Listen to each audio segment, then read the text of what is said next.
Мен білетін Димаш болса, ол ешқашан өзгермейді, осы қалпында қалады. Маңдайыңа не жазды, соған байланысты нәрсе ол деген. Құдай егер жазбаса мынараңа, сен 10 жерден талантты болғанмен шықпайды сенен ештеңе ол. Мен болып, әжесі Миуа апамыз болып, Қанат Света болып оқытып шығардық қой Димашты. Менің байқаған нәрсем, адам талантты болған сайын қарапайым болады екен.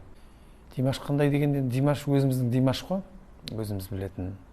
Мен колледжге кіріп жатқан кезде, ол соны 3-ші қабаттағы біздің класста сол шыңғырып атады фальцетпен.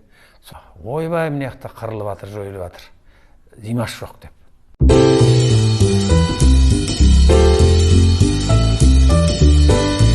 Димаш қандай?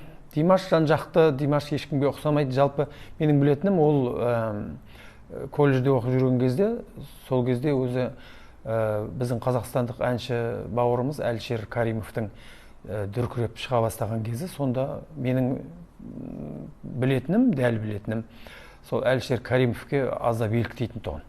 Соның әндерін көптеп тыңдап. Бірақ кейіннен енді ол жеке тұлға екенін дәлелдеп шықты. Ешкімге ұқсамайды, ешкімді тыңдамайды. Мына өнерге байланысты келген кезде ол енді үлкен кісілерді тыңдап сыйлайтын ешқандай сөз жоқ. Бірақ енді ән айту жағына келгенде, әнді қалай жеткізу жағына келгенде, өзінің көңіліне не жақын, тек соны ғана жасайды, соны ғана істейді. Енді үлкен кісілердің сен бүйтсейші, сөйтсейші деген әңгімесін тыңдайды әрине. Бірақ не болғанда да, қай нәрсенде тек өзіне ғана тән, тек Димашқа ғана тән бір форматта жасауға тырысады. Мен сол үшін оны өте сыйлаймын. Димаш қандай дегенде, Димаш өзіміздің Димаш қой, өзіміз білетін. Үлкеннің алдын кесіп өтпейтін, қарапайымдылығымен ерекшеленетін. Мен ойлаймын, сол жалпы осы кезге дейін мен талай өнер жұлдыздарын көрдім. Менің байқаған нәрсем, адам талантты болған сайын қарапайым болады екен. Солардың қатарында қазір Димаш, мен сол үшін өте қуанамын. Өзгеріп кетпесе екен деген тілектер айтылып жатады халық арасында. Мен білетін Димаш болса, ол ешқашан өзгермейді, осы қалпында қалады деген сенімдемін. Осыған дейін айтып жүргенімде, енді Димаштың ата-әжесінен бастап Қанат Светаларды мен осы Ақтөбеге келгеннен бастап танимын. Өздеріңіз білетіндей, Света менің классымда оқыды, Ақтөбе педагогикалық институты ол кезде. Менен сол вокалдан білім алды. Димашты жалпы кішкентай кезінен білем, 6 жасынан бастап біздің Ахмет Жұбанов атындағы музыка колледжінің балалар студиясына келіп сабақ алды, оқып жүрді. Енді кейіннен оқуға барам, қайда барам деген кезде енді ол шешіліп қойған сұрақ болды. Не болғанда да сол таңдағаны, өзінің қалағаны өнер болды ғой. Негізінде өзі шынын айтсақ, Димаш 9-шы класты бітіргеннен кейін Астанадағы өнер университетінің колледжіне барам деп шешкен. Бірақ енді қай ата-анада өзі балаларын, әсіресе біздің қазақ, біз өзі бір жаққа жіберуге баланы үнемі бір тайсақтаймыз ғой шамалы, қорқамыз ба, жүрексінеміз деген сөз дұрыс шығар. Екіншіден енді өзі бір жерде орнығып ұзақ отырмайтын, қолда-аяққа тұрмайтын адам болғаннан кейін Димаш сол жағында ойлады өзі ата-аналар деп ойлаймын мен. Көз алдымызда жүрсін шамалы, жаңағы ес жиғанша деп. Сол енді Света, Қанат айтты, енді сөйтіп сол колледжге оқуға барғалы жатырмыз, сіз аласыз қой деп. Енді ол таныстарымның, жолдастарымның, туысқандарымның балаларын мен оқытқым келмейді, ешқашан оқытқан емеспін. Жалғыз сол Димаш, өйткені оның жауапкершілігі қай баланы да оқытылған кезде өз жауапкершілік үлкен ғой. Бірақ енді араласып жүрген адамның баласын оқытқан тіптен қиын сияқты мен үшін. Жауапкершілігі үлкен. Өзі қорықтым мен де, шынымды айтайын, сол алғаш келген кезде. Не болады, бір нәрсе шыға ма, шықпай ма деген сияқты. Бірақ енді Құдайға шүкір, 4 жыл мен болып, әжесі Миуа апамыз болып, Қанат Света болып оқытып шығардық қой Димашты. Жаман болмаған сияқты, барлық өздеріңіз көріп отқандай. Бір айтатын нәрсем, енді басқа бір баланы мақтап, маңдайынан 10 рет сипайтын болсам, Димашты тек бір рет қана сипайтын тұғым, мен соны айтам. Бірақ енді соны оныма еш өкінбеймін, сол жаңағы қысыңқырап ұстағанның да бір пайдасы тиген шығар, осындай жағдайға жеткеніне деп ойлаймын өз басым. Енді оны Алла біледі. Жасөспірімдіктен жігіттікке өтейін деп тұрған шақ, сондықтан да алып ұшып тұрған кез, бірге оқыған жолдастарымен төбелескен де кездері болды. Сөйтіп директордың алдына барған кезіміз де болды.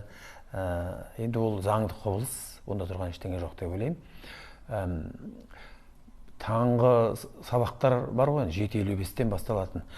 Сондай сабақтарға келмей қалады кей кезде, ұйықтап. Не себепті келмей қалатынын мен білемін, ол түнімен студияда отырады, сөйтіп таңертең ояна алмай қалады.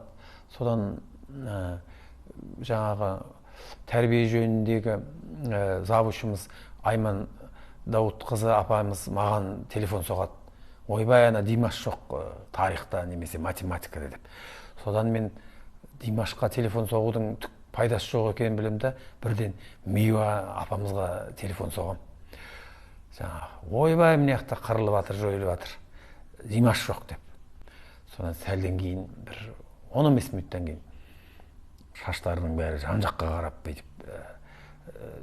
түймесі айқыш-ұйқысы салынып, алып ұшып келіп тұрады Димаш. Сонда сол Миуа апамыздың бір айтқан сөзі есімде менің, бір рет сол. Жаңағы сөйтіп айтып жатсам сол, ана сабақты жіберіп жатыр, мына сабаққа бармайды екен деген сияқты. Сөйтсем, апамыз айтады ғой, Маратжан, енді сен болып, біз болып, әйтеуір осы оқуды бітіртейік деп сөйтіп айтатын апамыз. Енді мына осы өзінің өнерінің барысында өзі жұрттың әсіресе осы қытайлықтарға қатты ұнаған сияқты осы фальцет әдісін көп қолданатыны. Менің бір байқағаным, өзі Қытай халқы жоғары дауыстарды өте жақсы көреді. Ол себебін мен енді білмедім, не себепті олай екен. Өте жоғары айтатын дауыстарды. Сол фальцетпен әуестеніп жүрген кезі мен енді тым жаңағы қатты соған көңіл бөлгенін қаламаймын. Өйткені енді ол мына академиялық бағдарлама, соны не болғанда да ол тәмамдау керек қой. Сосын ана дауыс шығатын жаңағы голосовые связки дейді, дауыс байламалары, соныңа зиян келеді деп жаңағы рұқсат бермеймін. Содан мен колледжге кіріп жатқан кезде ол сол ана 3-ші қабаттағы біздің класста сол шыңғырып жатады фальцетпен. Сол енді ол қайдан еститінін білмеймін, қалай оған жететін. Сол менің кіргенімді біледі, бұл қалай келетінін, соны бір сұрайым деп ұмытып кете берем. Соны мен кірген бойда бірден ана тоқтатылады, жаңа шыңғырған дауыс сөйтеді. 2-ші қабатқа көтерілген кезде андай жерден бүйтіп жаңағы Димаштың зытып бара жататынын көремін да, сонда енді мен сөйлейді деп сол ойлайтын болу керек. Ол да бір өзінің бір үлкен сыйлағыш тәрбиелігінің белгісі шығар деп ойлаймын енді. Сондай қызықтар болып тұрды. Енді ешкімге ұқсамайды Димаш. Өзі мындай айтқанмен жүретін, сенің айтқаныңнан шықпайтын баладан гөрі бір тәртіпсіздеу болғанын мен қалаймын өзімнің оқушыларымның. Өйткені олардан болашақта бір нәрсе күтуге болады. Сондықтан да ешкімге ұқсамайтын Димаш өзінің ешкімге ұқсамайтындығының арқасында осы қазіргі жеткен жағдайына жетті деп ойлаймын. Құрметті Достар, құрметті жерлестер, ақтөбеліктер, құрметті бүткіл Димаштың жер бетіндегі жанкүйерлері, фанаттары. Бүгін біздің Димаштың туған күні. Димаш 27-ге толып жатыр. 27 дегеніміз, былай ойлап қарасаң, аз да емес, көп та емес. Осындай жасына қарамай, анау-мынау адамның өмір бойы жете алмайтын үлкен биіктерін бағындырып жатыр біздің Димаш. Осы қол жеткен, осындай табыстарға қол жеткен уақытында өзінің жалпы отан сүйгіштіктің, патриоттықтың қандай болатынын өзінің үлгісімен көрсетіп жатыр. Тәрбиеліктің қандай болатынын көрсетіп жатыр. Жалпы бүткіл қазақ жастарына үлгі деп есептеймін мен Димашты. Енді ең бірінші тілек, денің сау болсын, даусың ешқашан талмасын, шаршамасын деген тілек айтқым келеді. Ешқашан өзгермейтініңе мен сенімдімін. Сен маған айтқансың, Американың бір үлкен концерт залына барып концерт берсем деп. Ол арманыңа жеттің, орындадың. Содан кейін де армандарың бар екенін мен білемін. Жақсы, оны енді елдің алдына мен жайып салмай-ақ қояйын, оны өзіңнен рұқсат сұрауым керек қой ол үшін. Сол армандарың бәріне жет деген тілек айтқым келеді. Қайда жүрсең де аман бол. Біз сенің тілеуіңді тілеушіміз.